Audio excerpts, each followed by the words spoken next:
All right, we back for episode 139. Let's go check the YouTube. See how that's going.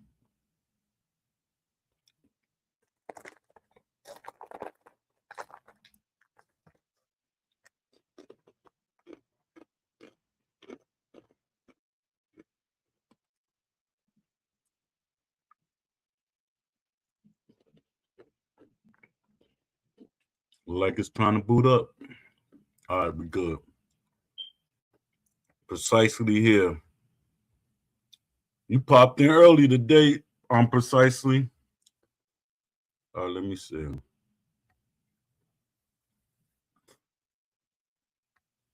Appreciate you popping in, man.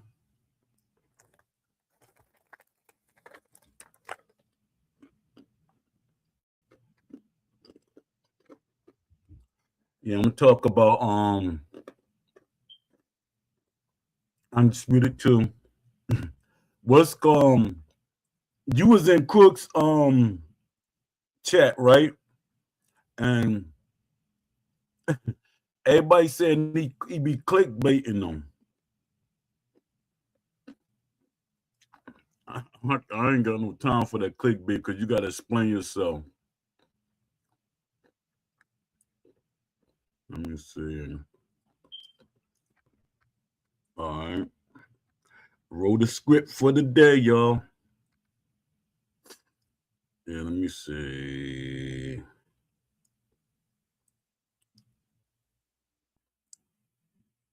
All right. Give me a few seconds. I want to see if anybody else gonna pop in here.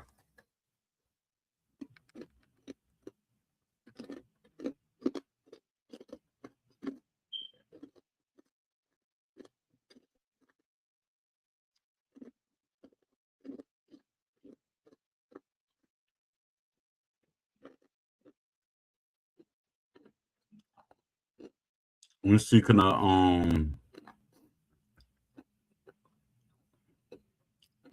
go on Twitter and let them know we're having a show today.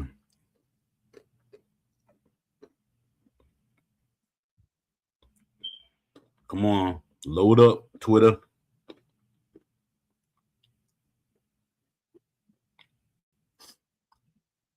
Twitter be taking forever. All right, we good. Let them know we're live.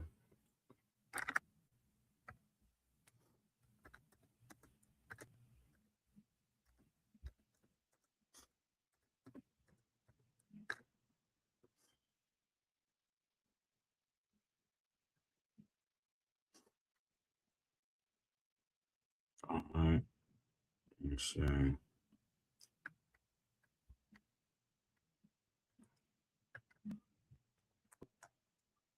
All right.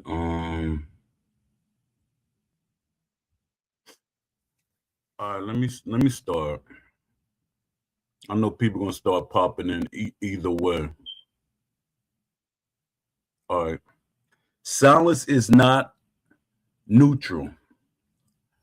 There's a myth in game industry. There's a myth in game development that silence is playing it safe. It's not. Silence is a message. When there's no roadmap, no technical explanations, no acknowledgement of known issues, no clarity on design direction, fans fill the gaps with investigation. They start comparing statements, watching job listings, tracking engine designs, analyze patches, listen to investor language, cross reference past promises. Not because they want drama, but because they want truth. See, when Still City, they're not communicating with us. And the developers went silent, even though they were silent before, but there is no communication from the community managers or anything. Nobody's giving us anything, letting us know, hey, we're moved on to Undisputed 2, or we're working on a patch, or we're about to release a DLC. The news that we got about Undisputed was that it's gonna be on PlayStation Plus. That's the only news we got from Steel City, and we ain't get it from Steel City. It's gonna be free on PlayStation Plus. But that's marketing. Like I keep telling y'all, Undisputed turned into a marketing engine. It's everything's about marketing, making sure the money for the publisher and the investors and the shareholders make sure they get money. They're just becoming a marketing engine. It's like they don't really care about the game itself. That's what's scary about Undisputed 2. And then when I do my research, they're not hiring the right person to make Undisputed 2 be what we want it to be. That's the scary part. I'm hoping that I just misread what I'll be seeing on different sites about their team. I like literally see their team, and it doesn't have all the right components on their team. All right, let me see. Which fans matter more? Let's stop pretending all fans are treated equally. They're not. Group A, casual buyers. Buy the game once, play for a short time, move on. Rarely give detailed feedback. Don't care how systems work. Give me a second. Give me a second.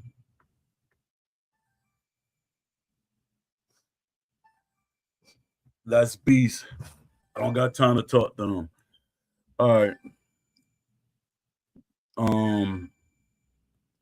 Casual buyers don't care how systems work. Group B, core boxing and system fans. Care about mechanics, tendencies, AI, realism, play long term, populate forums, discords, YouTube, podcasts. Yeah, he called me back to back. I had to silence it. Let me see. Populate forums, Discord, YouTube, podcast. Hardcore fans. Core boxing and system fans. They create guides, mods, breakdowns. They influence perception of the game for years. Here's the uncomfortable truth. Casual fans don't investigate. Core fans do. And when those fans feel ignored, they don't leave quietly. They document everything. Me. Let me see what's going on in the Mike Adams in the house. What's up, Mike Adams? Appreciate you coming through, man. Appreciate you popping in. Salute. All right.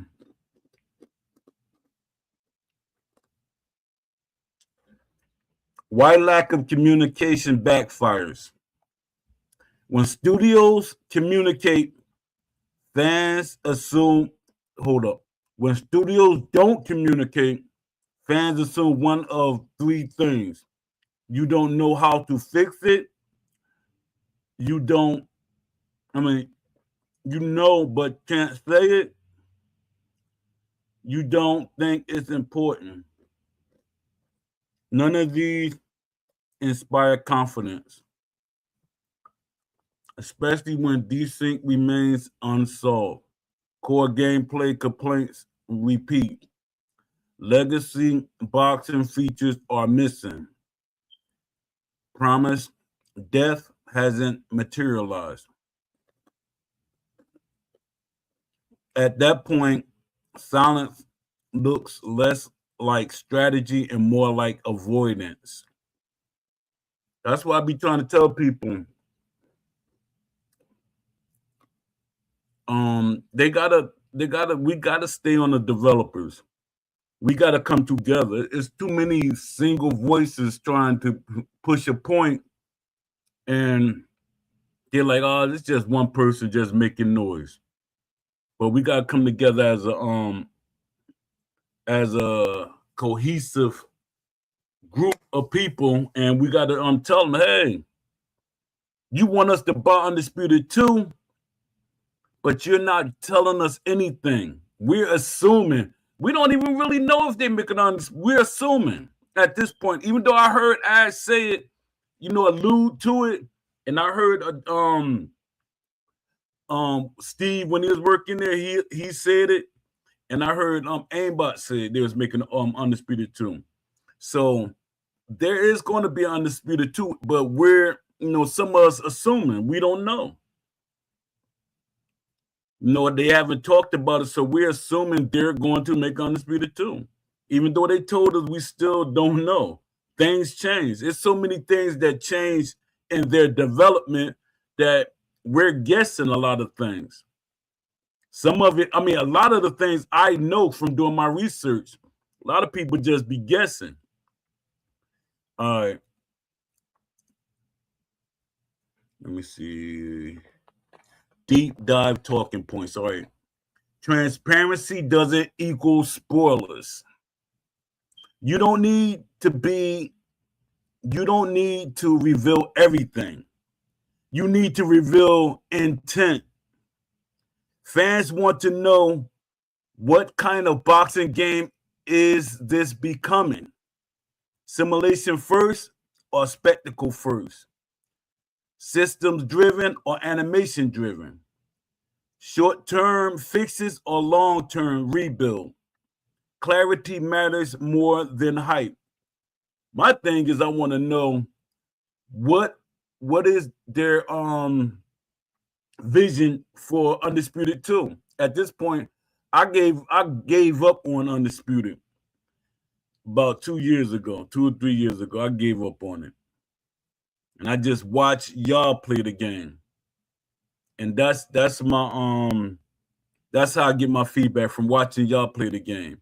And y'all frustration is different from what I see. Let me see. Communication builds trust, not hype. Hype fades fast. Trust compounds. A single honest dev blog does more than 10 trailers. A single honest dev blog does more than 10 trailers. No, I'd rather have 10 trailers. I'd rather have 10 trailers, because you getting content. That dev vlog disappeared. A lot of people, they don't even read the dev vlog. Somebody else got to read it for them. What do y'all think, chat? What's up, E-Boxing Champion? No, it's our show. It ain't post show.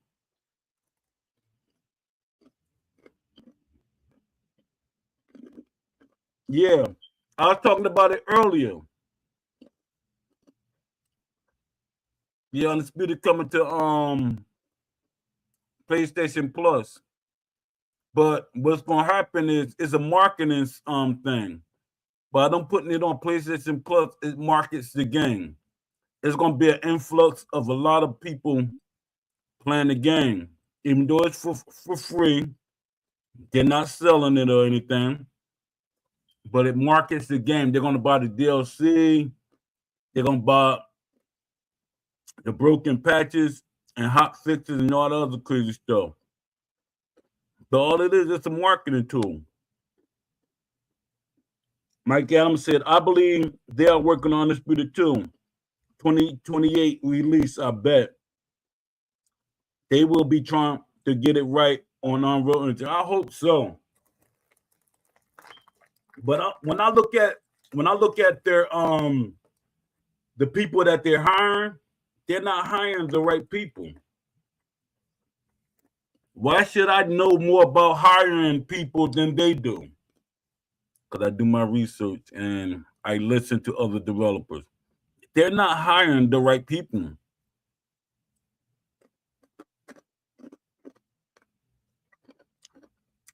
AJ Pax is in the chat. What's up, AJ? The other angle to PS Plus, it will open up the market to PS Portal players, meaning they will just stream it from the cloud. Yeah, yeah, that makes sense too.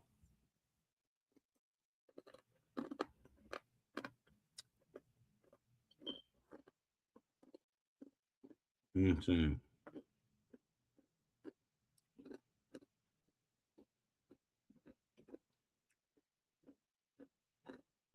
Ignoring core issues doesn't reset them. Every sequel inherits reputation, goodwill, distrust. Undisputed 2 does not start at zero. It starts wherever Undisputed ended. That's exactly. I've done the same thing. People gonna always, when they announce Undisputed 2, people gonna always wonder if we're gonna still get the same old game. A lot of people not gonna buy the game on the first when they first put it out because they don't trust Steel City.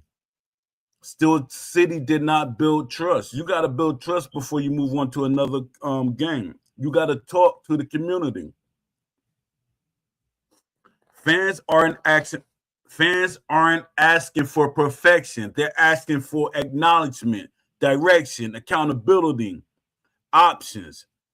Nobody expects miracles. They expect respect. Well, I am expecting miracles because I don't trust this team. I really don't trust this team. All right, here goes some questions and answers. Why are fans digging so hard now? Because silence removes reassurance. When communication stops, investigations start. That's not hostility, that's concern. Are fans being impatient? No. They're reacting to repeated patterns, unresolved issues, vague messaging, and a sequel announcement without closure. Let me see what y'all saying in the chat.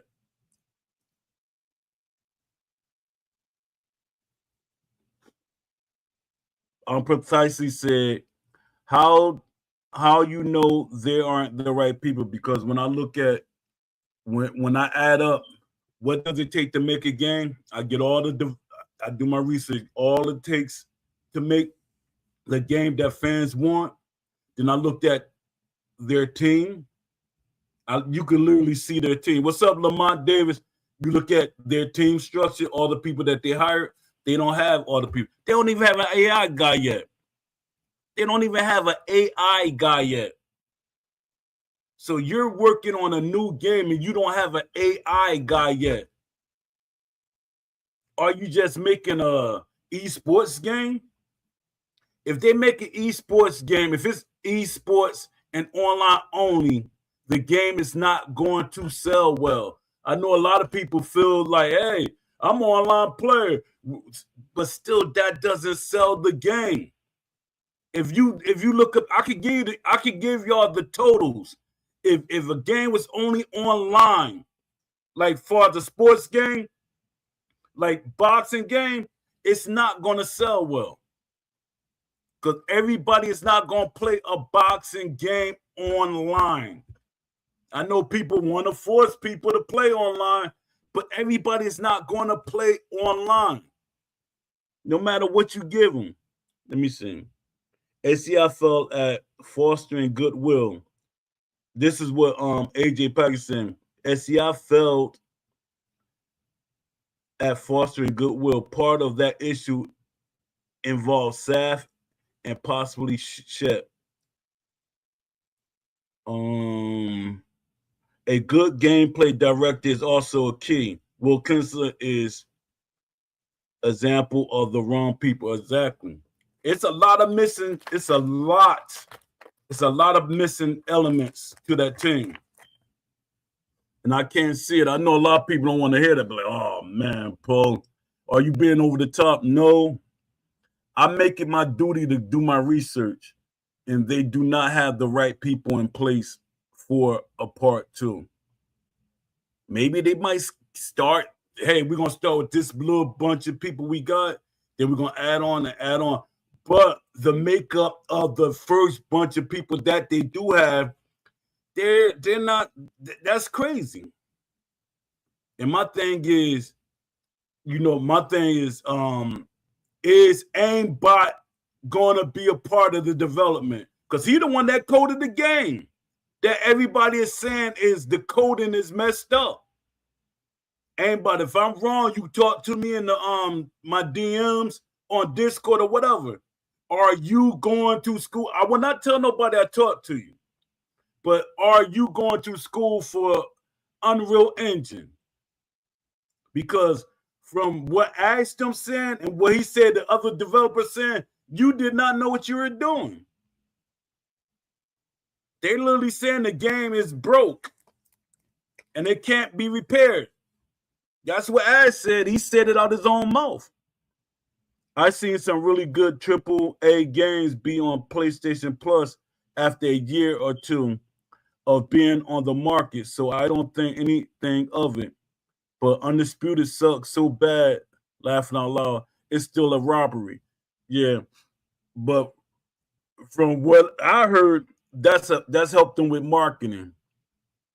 It helps them with marketing. Get another fan base. I mean, get more people in. Hey, it's for free, but the free is, they're okay with the free because it's going to get them more people, with the investors. When the investors see a spike in the player base, that helps them get more money. Yeah, the more the player base look like people are interested in the game, the more money they get. I don't know. Let me see. Salute to Jay MMA for popping in here.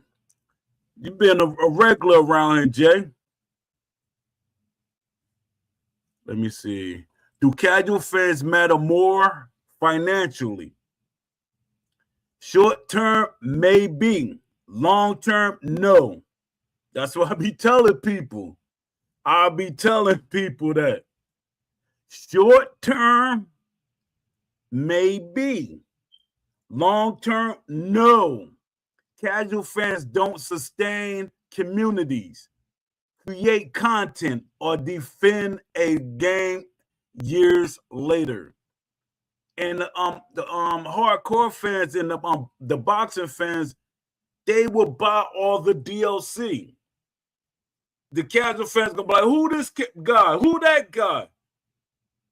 Because if they sell the boxers separately, the hardcore fans will buy them separately.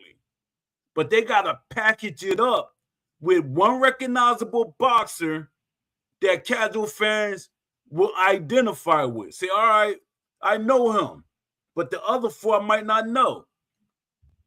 That's why it's hard for them to keep pushing out DLC. They could push it out faster if they try to educate people on who the boxer is. What's so special about the boxer? Give a little feedback about the boxer. Give with that background on the boxer. People be interested. Oh, okay, let me check him out. Let me see how he play. And the boxer has to box like the boxer. He has to have the tendencies. He has to have the capabilities. He has to have the mannerism. All these different things sells boxers. All these things sell boxers. But whoever's on Steel City team, that's their job, they don't know what they're doing. That's crazy for a person like me, no more than them. I know more than the people that they got on the team, even with marketing. Like I be saying, why don't you market to, like right now, the Golden Gloves is going on. A lot of people don't, that's the casual fan. They don't even know what the Golden Gloves is. The Golden Gloves is going on right now. And I think I'm going to go to one of them, just stick my head in there and like, hey, it's Poe, and stuff like that from where I'm at, because they're gonna give me the props.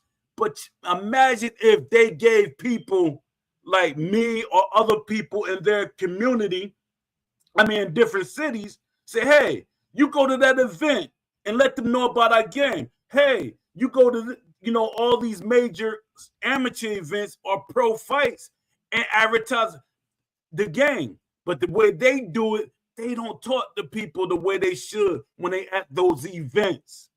Their marketing is trash, 100% trash. When I see them at these events, they're just standing there. They're not engaging with people. My thing is like, who's your favorite boxer? Who do you think should be in this game? Stuff like that. They don't do that. That shows you how casual and how disconnected the team is. They're very disconnected. When I be saying I should be on the boxing team, people are like, you just want to be on the boxing game. I got that today from somebody, but I'm not going to call them out. When I said that boxing fans should be on the team and boxers should be back in the studio, somebody got silent. They're like, gamers should be in the studio. Gamers should just be in the studio. So what are they going to tell the developers? What are they going to tell them? You need boxing fans that are gamers in the studio testing the game. They can go through all the bugs and stuff like that, but somebody felt disrespected when I said that. Let me see. JMMA say, yeah, it does. That's why everyone does it. They make it a cut from it, like Xbox Game Pass. They make a cut from. All right. E-boxing champions say casuals are important to revenue.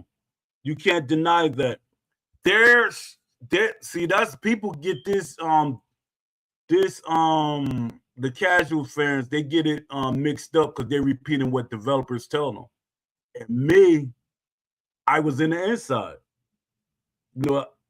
It's one thing I can't. This is why people say, Poe, you always acting like you know everything. No, I'm talking from my perspective and my experience. A lot of people be getting mad. How you gonna get mad? I'm old. I've been a gamer for like ever. I've been helping EA. I can't deny these things. People want me to act like, hey, act like you dumb and stuff. That don't make sense to me. Casual fans do not carry a game. They are the quick money.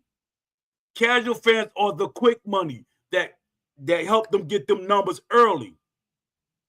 Who sustain the game is the hardcore sports fans. We're not talking about every game, because when you say casual and you add it with everybody, some people like to add like fantasy games, this kind of game. No, we're talking about a sports game. Casual fans do not carry a sports game.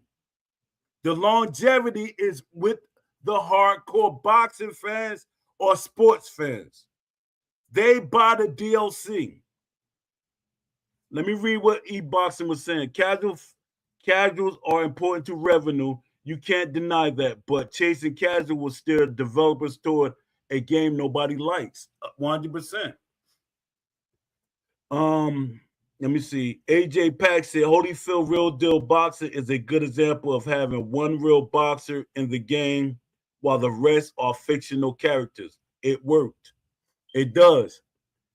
And this is the thing that gets me, that people keep saying, oh, we need more boxers. We need more boxers. And some of them content creators that said we need more boxers, and they don't play all the boxers. They do not play all the boxers. They don't even know all the boxers. That's the craziest thing. If I ask, all right, let's say there's 5 content creators, and I ask them, I say, who's Salvador Sanchez? I don't know. Let me go look it up. No, you got to go look it up. You don't know who Salvador Sanchez is. That shows that you don't know, but you should educate yourself at some point. And their thing is they don't want to play the person because they don't know him. They don't want to play him. Like they want Moses. I can't say his last name, but y'all know him. Tama, whatever his name. But they a lot of people want him, but then a lot of casuals are like, who is he? I'm like, hold up. Moses, that's your generation right there. He's your generation, but y'all still don't know him as so-called boxing fans. That's crazy. People pick and choose what boxing is to them. Let me see. All right. Can Undisputed 2 succeed without listening to hardcore fans? It can launch. It won't last. Sports games live or die on systems, death, and longevity. Can Undisputed 2 succeed without listening to hardcore fans? It can launch. It won't last. Sports games live or die on systems, death, and longevity. Is criticism hurting the game? No, silence is. Constructive criticism is unpaid Q&A and market research. Ignoring it is expense. Why does lack of communication feel suspicious? Because when studios are confident, they talk. When they're unsure or constrained, they go quiet. Is it fair for fans to question motives and direction? Absolutely. Fans invest time, money, and trust. Questioning is not betrayal, it's engagement. Let me see.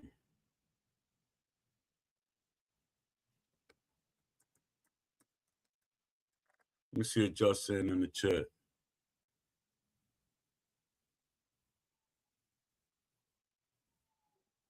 Talking about AJ Pack says, talking about fostering goodwill, SCI doesn't even allow us to access to DLC punch sets that we purchased already. The base game they allow us access, but then why not allow us access to ones from DLC? It is just being nasty. Yeah. Oh, it's something else about that too that I should have mentioned earlier. Because sometimes when they sign the contract, because some boxers, I know this for a fact, some boxers want certain things. Want to be represented a certain way. They want certain clothes. They want a certain attire. It's deep, but some contracts are set up like that. Boxing Champion said he's right. You think they'll be done with DLC and other content? I think so. If we do get something, it's gonna be the last one. But I think they're kind of done because they should have said something or allude to it. Be like, yeah, we got some DLC, but it'll be coming out. They not even saying anything about DLC. We're talking more about it than they even, nobody's saying anything. So that makes you think there's no more DLC. Because before they was telling us, yeah, we got DLC coming out. We working on it. Then the DLC come out. But now they're not even mentioning DLC patches or nothing. The developers, they stay in the Discord babysitting.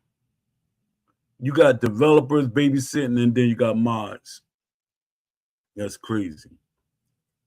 Let me see. Why announce Undisputed 2 before fully stabilizing the first game? Because sequels are often used to reset narratives instead of fully resolving foundational problems. Is Undisputed 2 being designed around fixing mistakes or avoiding them? That depends on whether systems are being rebuilt or simply layered over with new content. That's the scary part right there. Is Undisputed 2 being designed around fixing mistakes or avoiding them?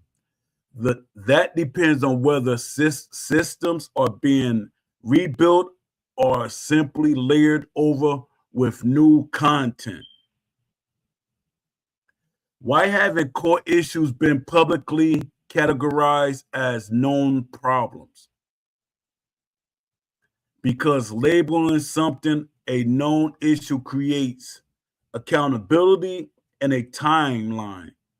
Silence avoids both. If desync is solvable, why hasn't the solution been explained even at a high level? Because explaining it will require admitting whether it's architectural, netcode related, or engine bound. Are fans wrong to assume Undisputed 2 may carry over the same flaws? No. History shows sequels inherit systems unless explicitly rebuilt. The game has to be rebuilt. If they don't rebuild it, it's going to carry over those same problems into the next game. I know a lot of people don't want to hear that, but if they try to, hey, we're going to port it over, the same problem is going to be in the next game. Let me see. You think they'll be done with DLC? Oh, I read that. What's up, Shaolin Phrase? 187. If we see any videos in the next couple of months about Undisputed 2 in the next 6 months, it's another cash grab. It is a cash grab. That's why they're doing the marketing. Marketing for this game right now. Everything for the last year or two has been marketing. They upgraded their marketing. They have, I think, over 8 people are counting. I think 8 people for marketing. You should have had 2 people for marketing, and them other people should have been developers. And one of them should have been an AI guy. All right, let me see. I don't want to see nothing about Undisputed 2 for at least 2 years, in my opinion. Man, you really gonna wait? You really willing to wait 2 years to see anything from Undisputed? Because I don't think this game will last for 2 years. Undisputed 1, I can't see it lasting. I can see this game like literally dying. You probably gonna have probably 10 or 20 people playing the game at that point. Why do studios underestimate boxing fans specifically? Why do studios underestimate boxing fans specifically? Because boxing fans are incorrectly lumped in with general fight game audience instead of sports simulation fans. And that's true. And it's not only the studio. You got fans that try to lump boxing fans into that fighting game audience. It's a difference. There's a huge difference. And they do it on purpose too. They don't want boxing fans to have a voice. They don't want sports gaming fans to have a voice. Their thing is, our voice should matter more than yours. That's the fighting game fans. They literally be arguing. I mean, like, why are you arguing? If you don't know nothing about the sport, you should try to learn. That's why you could tell, no disrespect on the YNs or the young generation. But back when I was on the EA forums, they wanted to learn. A lot of them became boxing fans. A lot of people say, hey, Poe, you made me a boxing fan. I know about this guy, that guy. I'm like, wow. But the way everything's so fractured, it's no cohesive fan base in the Discord or any site. Does calling boxing a niche excuse design shortcuts? Yes. And people keep saying that. I've been hearing people say, oh, boxing a niche sport. Boxing is a niche sport. No, it's not. Not at all. It makes too much money. A niche sport does not make a lot of money. It makes too much money globally. It's not a niche sport. Is it a niche video game? Yeah. But when y'all say it's a niche sport, that's totally different. Yes, it's niche because nobody, even though it's not really a niche sport. I mean, a video game. You know why? Because if you do your research, there has been over 100 boxing video games. So that's not a niche. A niche, you got 1 or 2, maybe 3. So it's not a niche. Companies keep y'all saying it's a niche because that don't hold them accountable to make the game better. They could give you a game that's basic. Hey, it's niche. We could take it. You can make it basic. Let me see what y'all saying in the chat.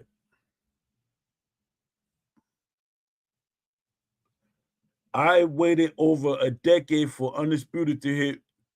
What's 2 more years? Me being older. Me being older. I can't wait no 2 years for no boxing game. I fell in love with something else. My apologies. Hello, Poe. What's up, chat? I've heard it's going to be a 2-hour trial for Undisputed on PlayStation Plus. Oh, yeah? Oh, so that's the hustle move. Yeah, it's weird when casuals care so much about a game depicted a sport they barely care about. Exactly. It's crazy. It's one thing is you trying to learn, but then you trying to argue with somebody that literally knows the sport. Depends on what you mean by niche. Boxing is a international sport. Dozens of countries compete at the amateur and professional level. Exactly. AJ Pack said if boxing was a niche market, then TKO Zuffa wouldn't be knocking on the door while also trying to redefine the rules. Exactly. That shows Dana White didn't get into boxing because it was a niche sport. He got into it because he saw money in this sport. It wasn't niche. Because if anything, hey, but like, yeah, well, niche sports make a lot of money. Well, go get handball. Go get a handball tournament. Get the smack tournaments. Get involved in that. But they're not. I seen Dana White at a smack tournament. Let me see. Yo, I saw some idiot on the Undisputed Instagram defending the game, saying that the people who complain don't like Sim. Yeah, that's crazy. That's because people don't found a way to play the game that they're comfortable with, even though it's broken. The game is in a terrible state, and some people they're just playing it because, hey, it's the only game we got. I'd rather for somebody to play Fight Night Champion. Here you go, Shaolin Phrase. A handball game will be dope, Paul. When I be hearing stuff like that, because there's a lot of games out there that's super niche. Now I'm like, like fishing games, that's niche. But they're making it. And my thing is like, yo, y'all really waste y'all resources making a fishing game. Y'all waste y'all resources making this and that. They be making all these crazy games. that is far from sim. It's not even playable. Laugh. A lot of people saying that, but people find a way to make it work. They find a way to make it work, and then they get mad at you because you're not going to put a band-aid on something and say it's brand new. You're not going to put a band-aid on something and say it's brand new. Yeah, Goat Simulator, it's niche. Yo, that's the craziest thing. I think my son likes that. I be hearing that joke, he be laughing, he be like, yo, man, you heard about the Goat Simulator? I say, man, I ain't playing that crap.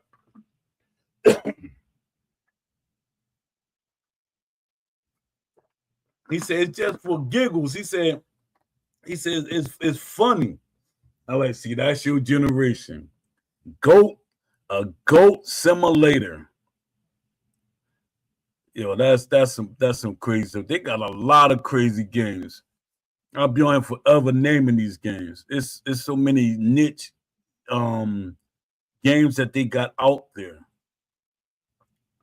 I'm like, yo, who and I'm a fan of it too.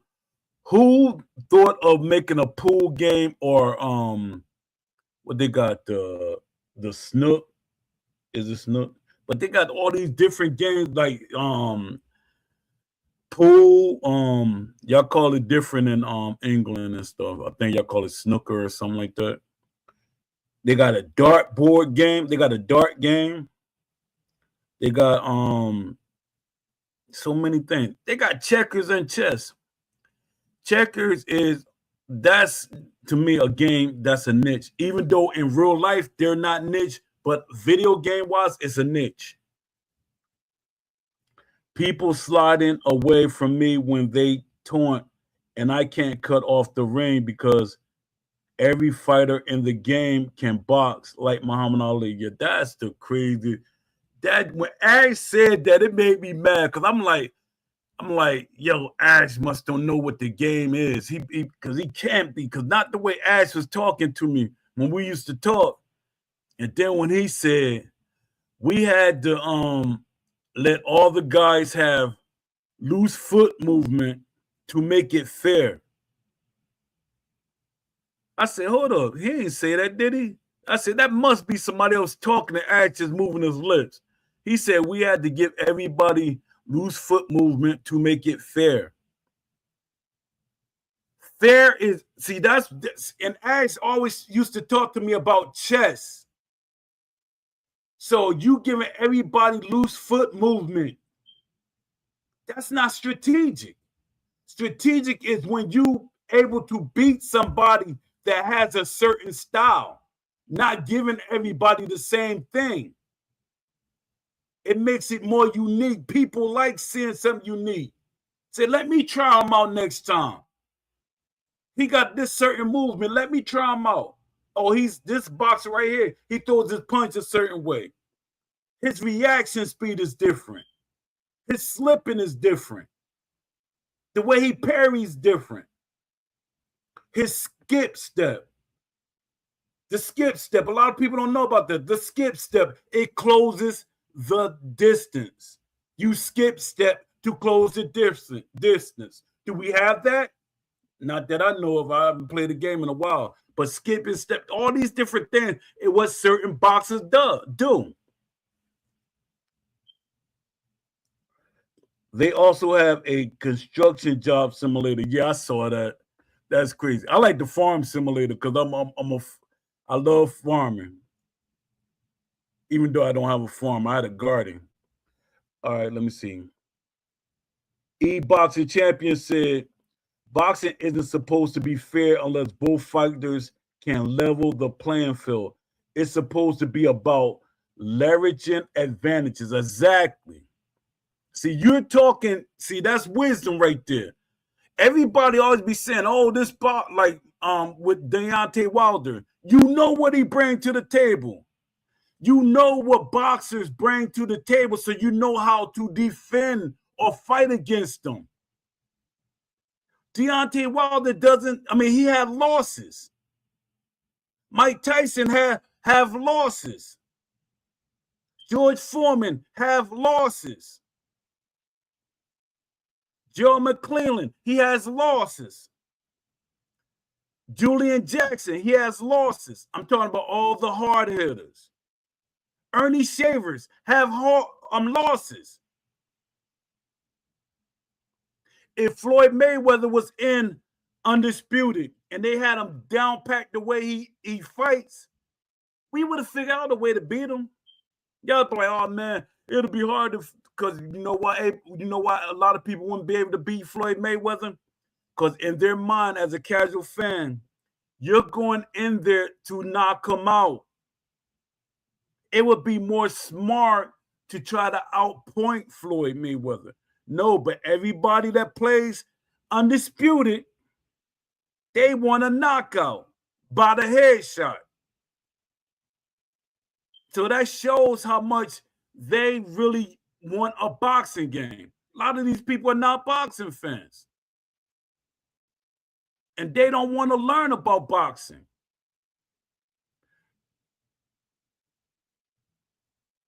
Why? No, hold on, let me see. If realism isn't a goal, why market authenticity so heavily? Because authenticity sells, but realism requires deeper systems work that market alone can't replace. If realism isn't a goal, why market authenticity so heavily? Because authenticity sells, but realism requires deeper systems work that marketing alone can't replace. That's what I was telling everybody. Why hasn't there been a clear design philosophy statement? Because limited to one.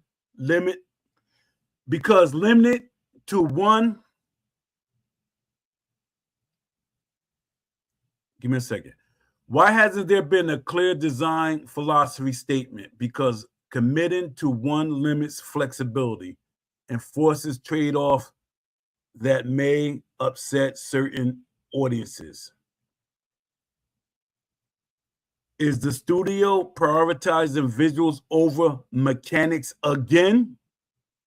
Is the studio prioritizing visuals over mechanics again? I'm 100% thinking that's what's going to happen. Visuals are easier to showcase. Mechanics require explanations, patience, and trust. How can we trust Steel City? They didn't give us anything to trust. Let me see what y'all saying. I don't know, Paul. Ain't nobody outboxing Mayweather. Laughing out loud.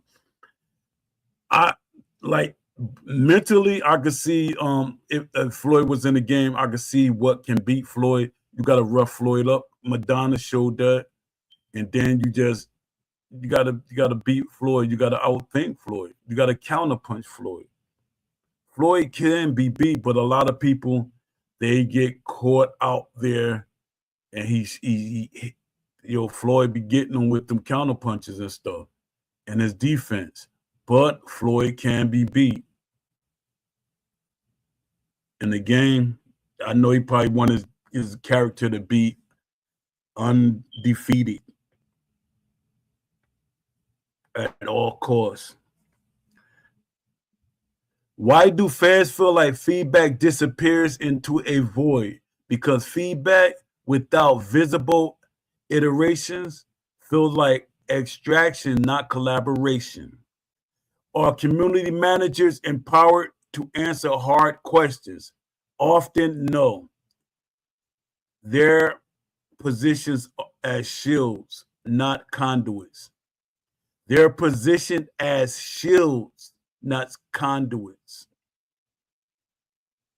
When I say conduits, to the people that don't know what conduit means, it's their way from, they're the in between. They're the in between. They like speak for us to the developers and to the team. Why hasn't there been a public postmortem on Undisputed's launch? Postmortems admit failure points, and not all studios are allowed to do that publicly. Postmortems admit failure points, and not all studios are allowed to do that publicly.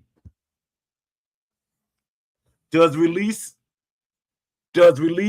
on subscription service distort success metrics? Yes. It inflates engagement numbers without proving satisfaction or retention. That's exactly what's going to happen with that PlayStation Plus. Does releasing on a subscription service distort subscriptions metrics? Yes, it inflates engagement numbers without providing satisfaction or retention. That's the hustle. Why does every update feels reactive instead of proactive? Because long-term planning hasn't been clearly communicated or publicly committed to. Are casual fans really the ones asking for simplified mechanics? Not explicitly. That assumption is usually made without direct data. Why hasn't there been a transparent player data breakdown? Because data can contradict internal narratives. Because data can contradict internal narratives. That's why I'm asking for the survey. A lot of people think I'm crazy. They're like, Paul, man, the survey ain't gonna do nothing. That's what it does. That's what a survey do. It contradicts what Steel City is saying is possible and what fans want. If we had a survey, it shows what fans want and it speaks for us. They will have to do what we want because they got documentation. The fans want this, not what you say they want. Is offline depth being prioritized in favor of online metrics? Is offline depth being prioritized in favor of online metrics? That's what the silence suggests, even if unintentionally. Why do fans feel Undisputed talks at them instead of with them? Because communication has been announcement driven, not dialogue driven. Does ignoring hardcore fans actually reduce negativity? No. It concentrates it into more detailed, better argument criticism. Does ignoring hardcore fans actually reduce negativity? No. It concentrates it into more detailed, better argument criticism. Why do fans feel more informed by speculation than official updates? Because speculation connects dots that actual messaging avoids. Are devs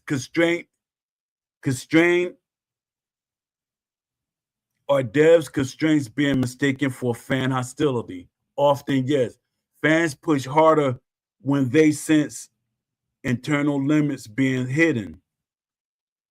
Is Undisputed 2 being framed as evolution or replacement? Right now, it feels like replacement, and that worries people. Why hasn't the studio clarified what listening to fans actually mean?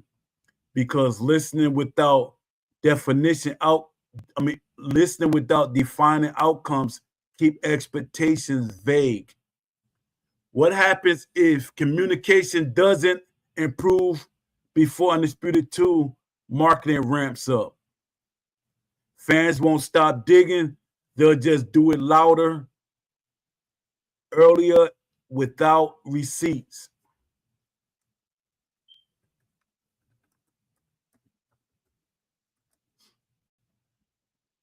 Let me see what y'all saying in the chat.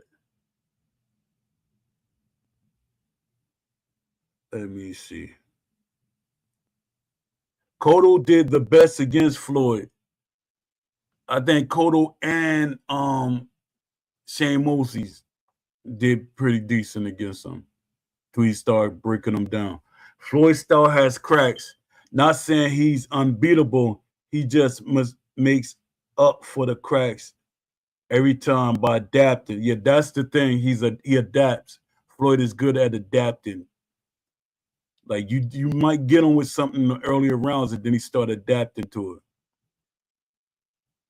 He just makes up for the cracks every time by adapting. Even when you find something that works, he switch up to a different look and wins. Floyd shouldn't have given Zab a rematch. Floyd should have given Zab a rematch. The only person that could have beat Floyd is Roy Jones, in my opinion. Yeah, but they're two different weight classes. Boxing Champion said that's a heck of a matchup, but knowing Floyd, he'll just drag Roy down to 147 and win before the first bell. Yep. Lamont Davis said, "We listening, appreciate you, man." Roy in his prime, 147 wouldn't have been a problem. I think it's crazy how the matchup never happened. Nobody never talked about it. That's why it never happened. They never talked about that matchup because they was like they felt like they was too far away from each other to even talk about it. Let me see. Why does every response feel carefully worded but never specific? Because specific creates commitment, and commitment can be measured. Are fans confusing ambition with entitlement? No, fans are responding to promises, marketing language, and precedent, not fantasy. Why do explanations always arrive after backlash instead of before? Because communication is being used defensively, not strategically. Is Undisputed 2 being designed to win back trust or bypass it? Right now, it looks like a bypass. New title, new hype, same unanswered questions. Why does the studio seem more confident marketing than explaining systems? Because marketing controls the message. Systems invite scrutiny. Do fans actually want constant updates or meaningful ones? Meaningful. Silence followed by substance beats noise without direction. Why do fans assume internal disagreements exist within the studio? Because mixed signals often come from unresolved internal alignments. Is the community being segmented intentionally? Whether intentionally or not, silence creates factions. Defenders versus skeptics. 100%. I said that. Defenders versus skeptics. I was just talking about that earlier. The community is so fractured. We don't know how much power we have. And I'm gonna say it again. Jay, man, we need you with the survey. We need you to say something about a survey. Paroxys, we need you to say something about a survey. We need the content creators to push Steel City to make a survey. And stop saying, oh, it's not going to work. You never know. Just ask for it. Never know. It's like when people say it's not going to work, that means they think it's going to work, but they don't want to say it. Doing something, you never know. Just do it. If enough of us do it, it's gonna go viral. It's gonna make people take notice. But nobody wants to do it. It's like they're scared to hurt Steel City feelings. Steel City, no matter what y'all say, Steel City is always going to need you. They're going to always need you. Because without the content creators, they don't have free advertisement, free marketing, free promoting their game. So no matter what you say, they're going to always need you. Why hasn't the studio acknowledged legacy boxing games and what they did right? I say this all the time because comparison highlights gaps, and gaps demand explanations.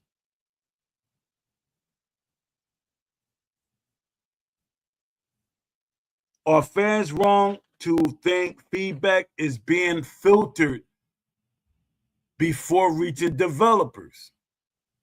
I'll say this too. Are fans wrong to think feedback is being filtered before reaching developers? No, most studios have multiple layers between feedback and decision making. Nah, I think they've been filtered. I think they're giving the developers what they want, or do it coincide with what the developers think? Why does it feel like lessons from other sports games aren't being applied? I say this all the time. Why does it feel like lessons from other sports games aren't being applied?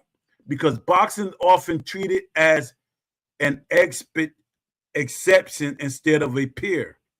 Because boxing is often treated as an exception instead of a peer. When I say peer, like they're in they're a game too. They're a sports game too. Is we're listening meaningful without examples? No. Listening without visible change feels performative. Is we're listening meaningful without examples? No. Listening without visible change feels performative. Why do fans fear Undisputed 2 will prioritize accessibility over authenticity again? Because accessibility is often framed as mutual exclusive with death.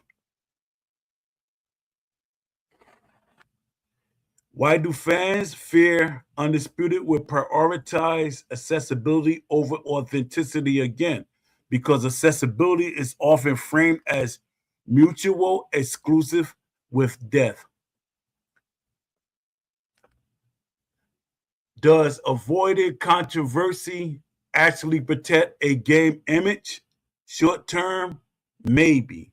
Long term, it erodes credibility. Why do fans feel they know more about the problem than the solution? Because problems are experienced daily, solutions are invisible. Because problems are experienced daily, solutions are inevitable. Is the studio underestimating how much fans understand modern game development? Yes. Gamers today are older. Gamers today are older, informed, and industry aware. That's what I was trying to tell y'all. A lot of y'all be like, oh, you don't know what you're talking about. It's out there. It's the internet. You can find any information you want on the internet. And plus, I know developers. Why does the sequel announcement feel premature to some fans? That's what keep going on.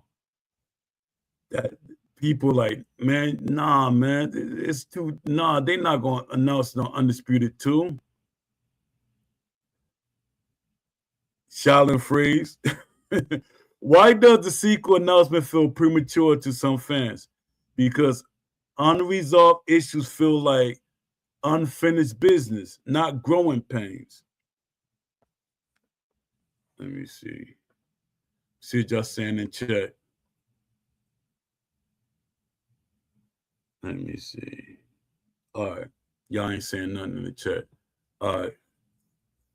Are investors being given a clearer picture than players? Possibly. Investors require certainty.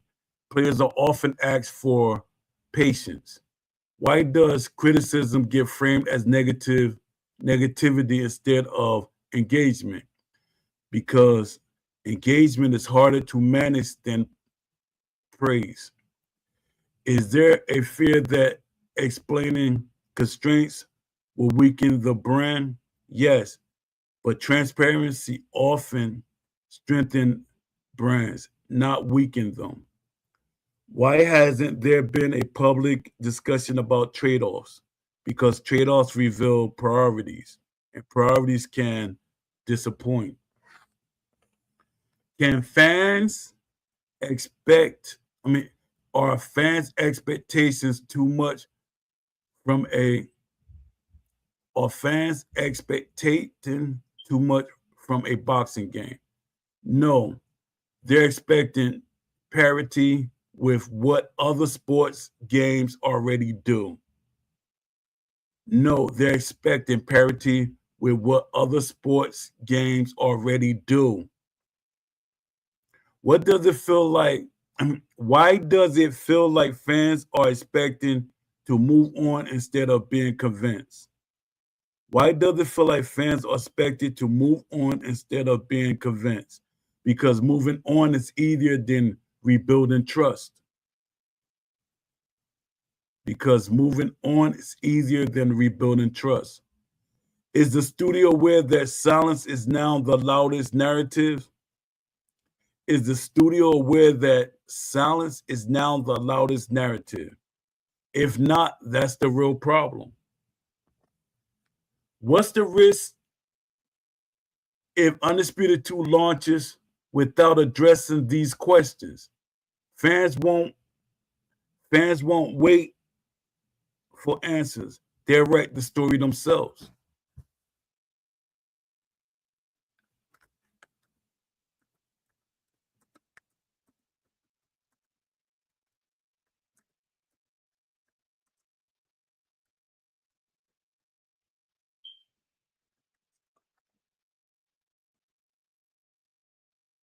Let me see what y'all saying.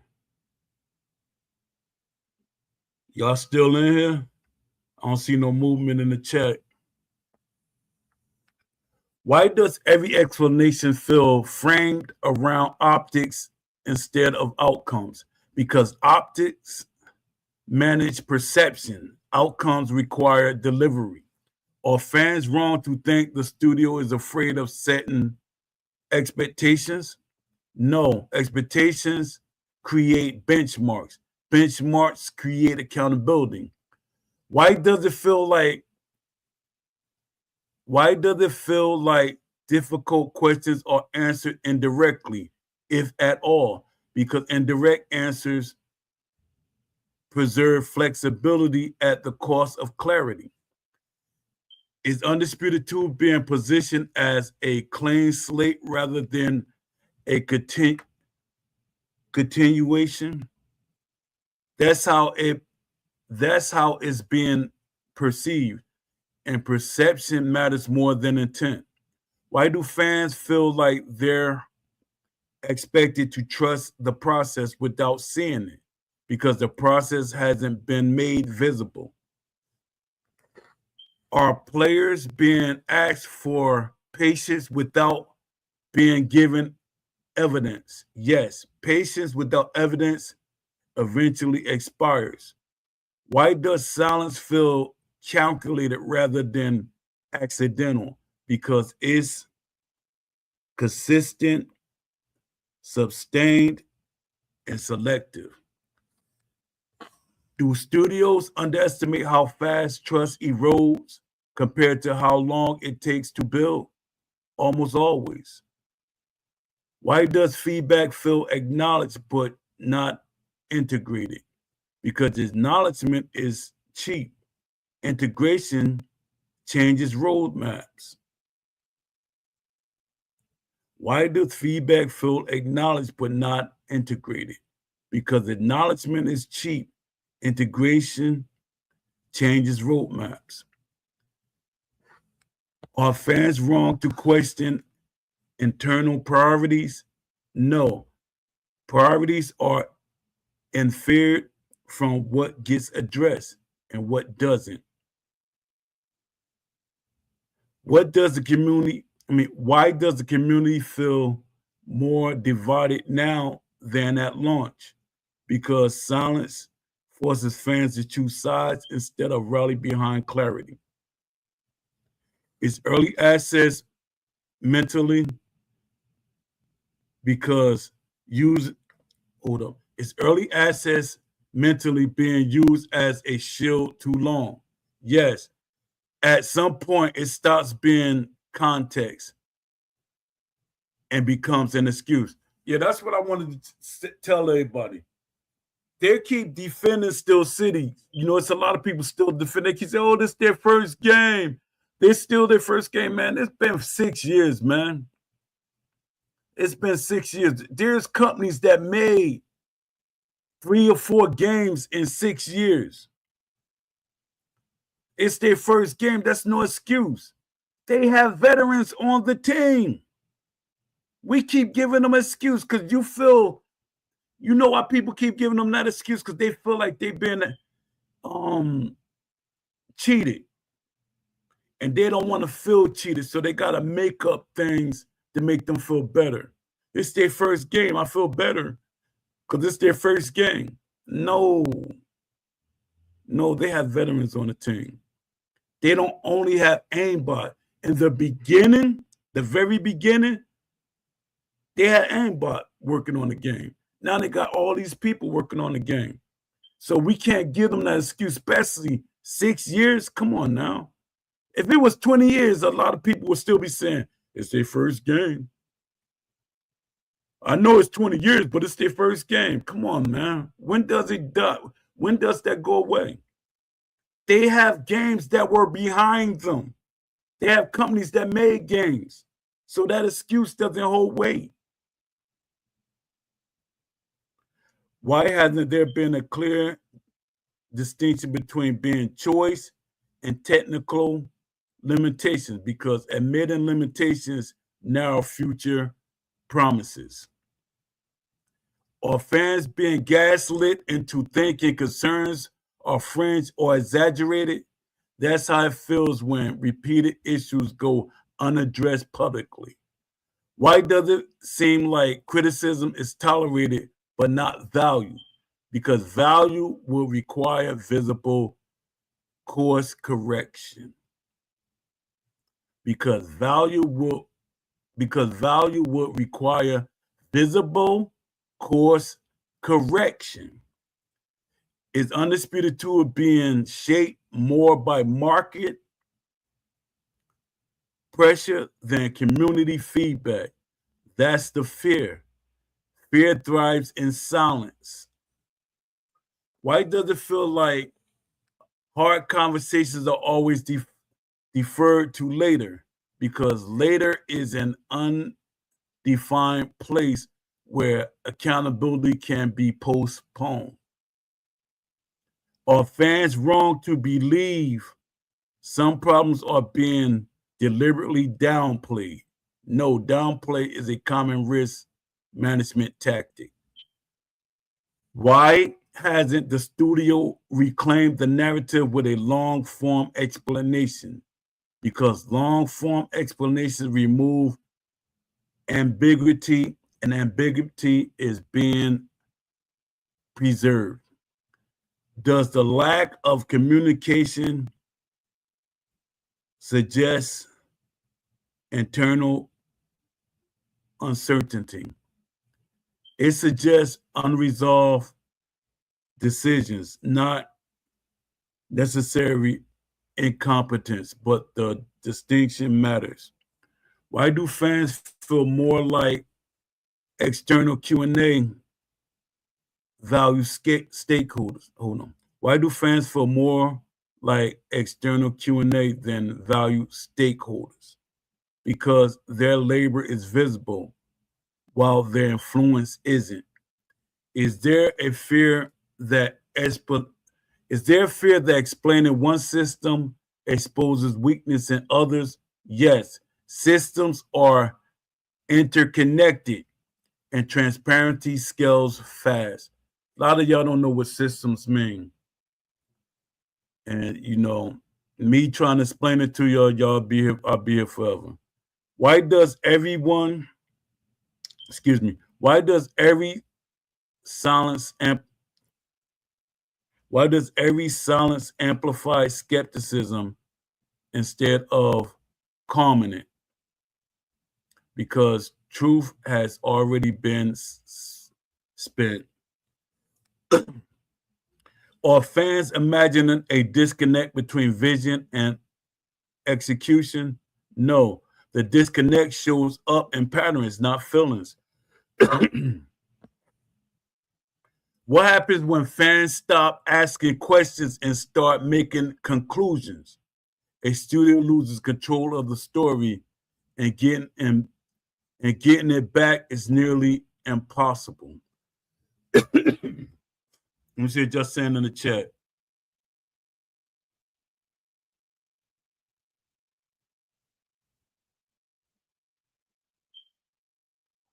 Yeah, we are still here, Poe, just listening to you. Appreciate y'all. My bad, Poe. I got nobody to argue with tonight. Yeah. Floyd would never fight no prime Roy Jones. Not even a catch weight. No, it'd be stupid. I wish Roy Jones would have got the Terrence Crawford route. I wish Roy would have gone the Terrence Crawford route and retired on top. But he got too much of that dog in him. Yup.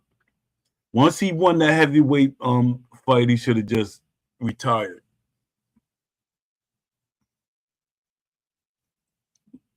Lost a lot of muscle when he came back down from heavy. Should have saved Ruiz for his last. Yeah, exactly. I know that feeling. I know that feeling. I did the same thing. I was 192, 193, and I wanted to fight this guy. I dropped down to 178 to fight him. I lost muscle. I was thin. I looked like I was on them drugs. And I dropped all that weight just to fight him. And when I fought him out, I wasn't doing no damage at all. I felt so stupid going down there. Skill, because for one, I was a puncher. I was a power puncher. And I went down there, all I was doing, hitting them with punch, pat, pat, pat, pat, hitting them with pity pats and stuff like that. And I went down there and I got exhausted real fast. So I was like, yo, this ain't for me. I just always wanted to fight him because everybody always was like bigging him up. They made him more than what he was. I was like, he's nobody. Everybody always, they always making him more than what he is. I said, he's a bum. And I said, I'm going down to fight him. And the guy name was Mark Carson. Always wanted to fight him. And I went down and I was too small for that weight. Muscles and everything. I hurt myself. And I regret that I ever did that. He didn't knock me out or anything, if that's what you're thinking. I'm about to end the show. I did over an hour, so that's good. I know I'm not doing my regular 3 hours, almost 4 hour shows because the movement is no movement going on, and it helps when I have a co-host or one of y'all come on the show and talk. Told y'all this is our show, but I'm in the show. I'm gonna give y'all a shout out before I stop the show. Shout out to Lamont Davis. Appreciate you. Lamont Davis, 89. Shout out to you. Shout out to Random Thought, 4569. Appreciate you for coming through. Shout out to Shaolin Phrase, 187. Appreciate you. Y'all hit that like button on your way out. Please, I appreciate y'all. Shout out to E-Boxing Champions. Appreciate you. Shout out to I'm Precisely _1. Shout out to my homie Don D. Don D 205. Shout out to him. Appreciate you, my brother. You always look out for me. You repost my posts. You always try to make sure people see me. You make me visible on your sites, you know. I mean on Instagram and Twitter. You know, shout out to AJ Pax. Shout out to Leafy. Where you at, Leafy? Shout out to Leafy. Shout out to Remy. Shout out to Proxys. Shout out to JMMA. You know, shout out to everybody. If I miss your name, I apologize. You know, just shout out to y'all for us sticking together. We gotta come together. Oh, I forgot Mike Adams, man. Apologize, Mike. Shout out to Mike Adams, 7904. Shout out to you, Mike. Let me see you up. Let me look again. All right. Oh yeah, shout out to Lux. Shout out to you, Lux. Shout out to I'm Cold Blooded. I saw him earlier. Shout out to him. You know, shout out to everybody. I'm about to log off. I was trying to waste time. I'm trying to get to 1:30, but no. Shout out to y'all. Appreciate y'all coming through. Y'all sat down and listened to me. I appreciate you. Let me see what you're saying. Hold up, Poe. You got to touch on the fights this weekend coming up. I got see, I'm biased because I'm from North New Jersey. That's where Shakur is from. It could be a boring fight. That could be a real boring fight. I'm looking at Teofimo being the aggressor, and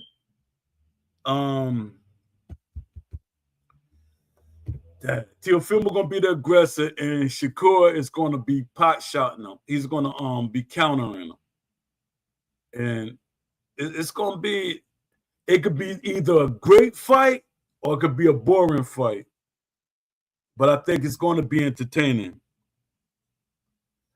Yeah, see, the only fight that I was thinking about was that, but with Shushu Carrington, it's a lot of good fights on that, and what's the businessman gonna be on that card, and I want to see how he's gonna look because a lot of people don't realize it. That's why I be trying to explain to people. That's another thing I be trying to tell people because they be saying, "Well, he should fight this guy." If that guy been off for a long time, like Keyshawn Davis, like didn't have a fight in like almost a year, and he just come back and fight a top guy, that's stupid to me. To me, boxers should always fight a warm-up fight to see where they're at.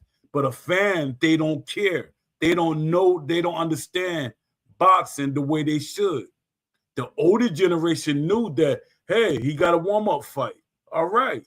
Now he's ready for the fight, the top guys. Yeah, it's a great fight for Shakur. It's gonna be a great fight for the fans. But I don't want to get too deep in there because y'all trying to keep me on here longer than what I'm supposed to. And I'm hoping nobody pops up from out of nowhere. Because always, if somebody pops up, I have to give them 10 or 20 more minutes of time. Because to me, that's respect for the fan base. I mean, for y'all. But I'm about to log off. I appreciate everybody that came through. Yeah, he did. That's why he got to fight him. And my thing with Keyshawn Davis, Lamont Davis laughing. My thing with Keyshawn is that he's talking about Andy Cruz loss, but he didn't do it. My thing is you can't laugh and say belt to butt and all that crazy stuff you're saying. You didn't beat him. Even though somebody else beat him, you didn't beat him. So you can't talk like that. Let me see. I almost got that one. Let me see. I got, 15 seconds? All right. Salute Lamont Davis. I appreciate you, man. Coming. Lamont Davis be on everybody's site. He be like spreading the love to everybody. He's like support. That's great because I do the same thing. I stand there for probably 5 or 10 minutes. And I know I said I wouldn't jump on certain people's their when they go on live or whatever and support them. But I did today, jumped on a couple of people because I'm trying to help the community. Let me see. If these new fighters soft, Tank did the same thing when Haney lost. Exactly. That don't make no sense. All right. I'm out, y'all. Peace. I appreciate y'all. And appreciate you, Random Thought, for trying to keep me in here longer than I wanted to. Actually, not longer than I wanted to. I wanted to stay longer, but maybe tomorrow. All right, peace.